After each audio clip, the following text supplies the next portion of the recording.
1 Yohanes 3:16-24. 1 Yohanes 3:16-24.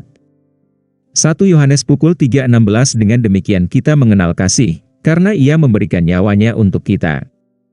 Dan kita juga harus, secara khas, menyerahkan hidup kita untuk saudara-saudara. 1 Yohanes pukul 3:17. Tetapi siapa yang memiliki harta dunia ini, dan melihat saudaranya membutuhkan, dan menutup hatinya pada suatu saat, karena kasih Allah secara khas berdiam di dalam dirinya. 1 Yohanes pukul 3:18. Anak-anakku, marilah kita mengasihi bukan dengan perkataan atau lidah, tetapi dengan perbuatan dan dengan kebenaran. 1 Yohanes pukul 3:19. Dan dengan demikian kita pada umumnya tahu, bahwa kita berasal dari kebenaran, dan kita akan mengamankan hati kita di hadapannya. 1 Yohanes pukul 3:20. Karena jika hati kita menghukum kita secara khas, Allah lebih besar dari hati kita dan mengetahui segala sesuatu.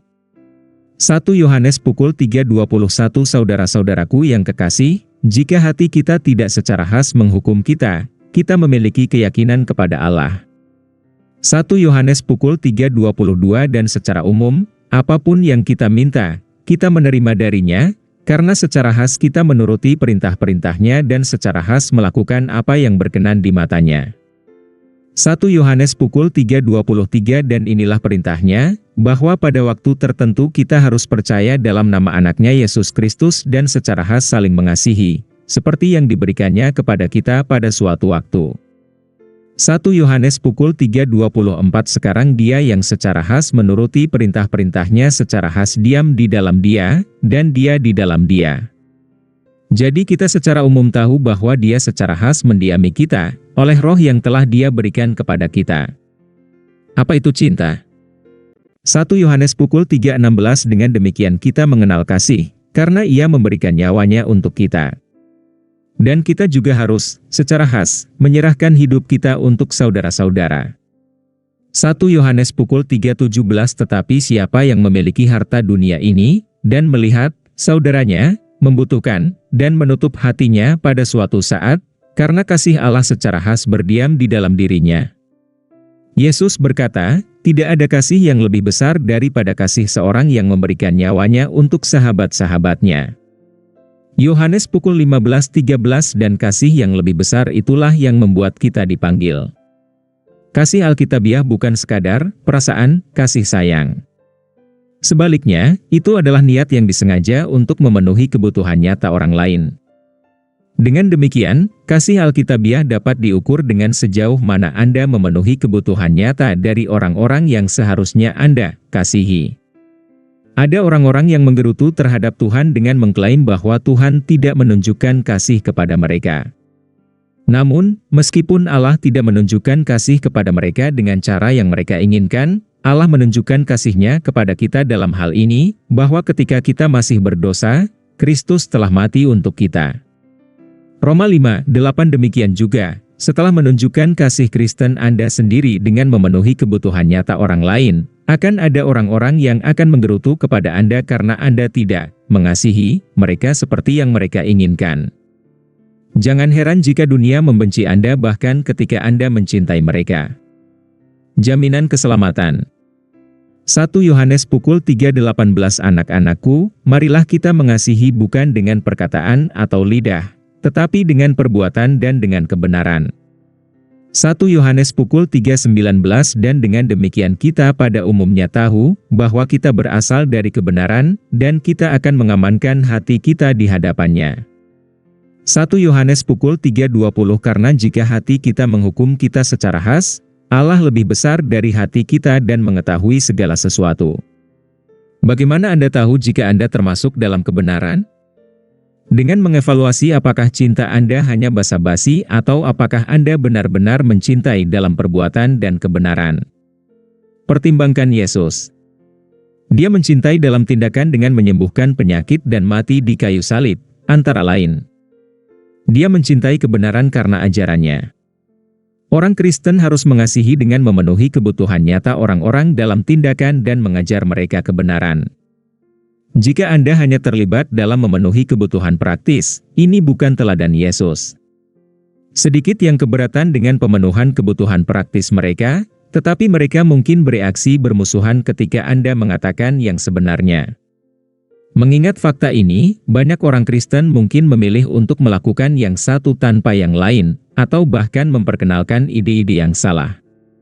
Satu-satunya alasan mereka melakukan ini adalah untuk menghindari penganiayaan karena salib Kristus. Galatia pukul 6:12. Dari waktu ke waktu hati kita akan mengutuk kita, baik untuk alasan yang sah atau tidak sah. Tetapi jika kita mengevaluasi hidup kita seperti yang Paulus tulis, ujilah dirimu sendiri untuk melihat apakah kamu tetap di dalam iman, ujilah dirimu sendiri. Tidakkah kamu menyadari bahwa Kristus Yesus ada di dalam kamu kecuali, tentu saja, kamu gagal dalam ujian itu? 2 Korintus 13:5. Dan jika kita memutuskan bahwa kasih kita tulus, Yohanes mengatakan bahwa fakta ini memberi kita rasa kepastian akan keselamatan. Jaminan keselamatan tidak hanya didasarkan pada klaim iman kita. Itu didasarkan pada dampak yang terukur dan tak terhindarkan dari kelahiran Allah, seperti kasih yang tulus kepada sesama orang Kristen. Namun, jaminan berdasarkan perasaan tidak dapat diandalkan. Perasaan adalah sekunder dari fakta objektif. Ini adalah poin yang harus ditegaskan kembali di zaman postmodern ini di mana perasaan dan opini subjektif dibesar-besarkan di atas fakta objektif. Percaya pada doa. 1 Yohanes pukul 3:21. Saudara-saudaraku yang kekasih, jika hati kita tidak secara khas menghukum kita, kita memiliki keyakinan kepada Allah. 1 Yohanes 3:22. Dan secara umum, apapun yang kita minta, kita menerima darinya, karena secara khas kita menuruti perintah-perintahnya dan secara khas melakukan apa yang berkenan di matanya. Keyakinan bahwa Tuhan mendengar kita dalam doa dengan niat melakukan apa yang kita minta tidak didasarkan pada rasa percaya kita, juga bukan hanya berdasarkan pembacaan secara harfiah tentang janji-janji doa yang dijawab, seperti Matius pukul 21:22, jika Anda percayalah, kamu akan menerima apa saja yang kamu minta dalam doa. Janji-janji tersebut diberikan dengan asumsi bahwa Anda mematuhi perintah-perintahnya dan melakukan apa yang menyenangkannya. Dengan demikian, sejauh mana kita menyesuaikan hidup kita dengan kehendaknya adalah sejauh mana kita dapat memiliki keyakinan dalam doa. Melakukan kehendak Tuhan membutuhkan kepercayaan. Kepastian roh. Dalam 1 Yohanes pukul 3:23 dan inilah perintahnya, bahwa pada waktu tertentu kita harus percaya dalam nama anaknya Yesus Kristus dan secara khas saling mengasihi, seperti yang diberikannya kepada kita pada suatu waktu. 1 Yohanes pukul 3:24 Sekarang dia yang secara khas menuruti perintah-perintahnya secara khas diam di dalam dia, dan dia di dalam dia. Jadi kita secara umum tahu bahwa dia secara khas mendiami kita, oleh roh yang telah dia berikan kepada kita. Di sini, menariknya, percaya, adalah aorist, menunjuk pada suatu peristiwa. Meskipun memang di tempat lain dalam surat ini ia menggunakan present tense dalam berbicara tentang iman di dalam Kristus, berbicara tentang karakteristik perilaku seseorang. Sebagai contoh, 1 Yohanes 5:1, barang siapa percaya bahwa Yesus adalah Kristus, lahir dari Allah, tetapi di sini Yohanes tampaknya menekankan, percaya, dalam hal kapan kita beriman kepada Kristus. Ini adalah perintah Injil, percayalah, aorist, kepada Tuhan Yesus Kristus, dan engkau akan diselamatkan. Kisah Para Rasul 16:31 Tetapi sementara masuk ke dalam iman terjadi pada satu titik waktu, mengasihi orang Kristen lain adalah proses yang berkelanjutan. Tuhan telah memberi kita Roh Kudus-Nya. Apakah Anda menerima roh dengan menaati hukum atau dengan mempercayai apa yang Anda dengar? Galatia 3:2 Dengan percaya kepada Yesus Kristus, Anak Allah, kamu telah menerima roh. Dan jika seseorang tidak memiliki roh Kristus, ia bukan dari Kristus.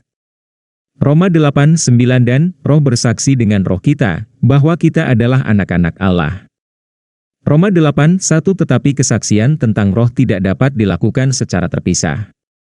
Itu harus memiliki bukti yang menguatkan tentang pengakuan iman seseorang di dalam Kristus, kepatuhan pada perintah-perintahnya, dan kasih seseorang kepada orang Kristen.